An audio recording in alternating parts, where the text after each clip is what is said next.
Hey y'all, good morning. So I'm done my study through James. Now I'm studying the life of Abraham.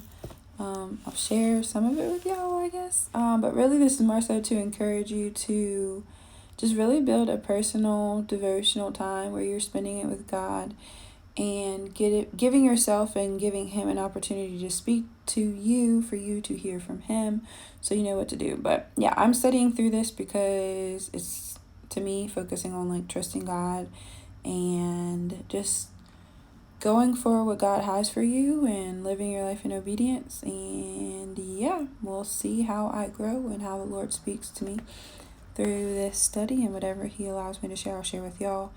Today I read Genesis chapter 12 verses 1 through 9, and it's where Abram gets his first call and the promise that God had put over his life is put over his life. And I think God definitely has promises and purposes over all of our lives. But then we have an option as to, are we going to trust God with that promise? Are we going to trust Him with that purpose?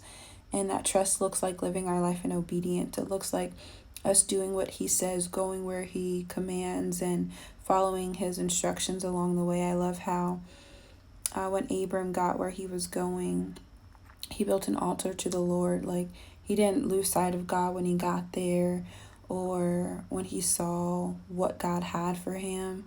He made sure that he was honoring and recognizing God, and that he had a way to continue to worship, to continue to put God first and in front of him and not lose sight. So I guess that would be one of my major takeaways from today is, one, like, to actually see the promises of God fulfilled in our life. It's going to take faith and it's going to take trust in God, and that needs to materialize in our obedience to what He instructs and commands us to do.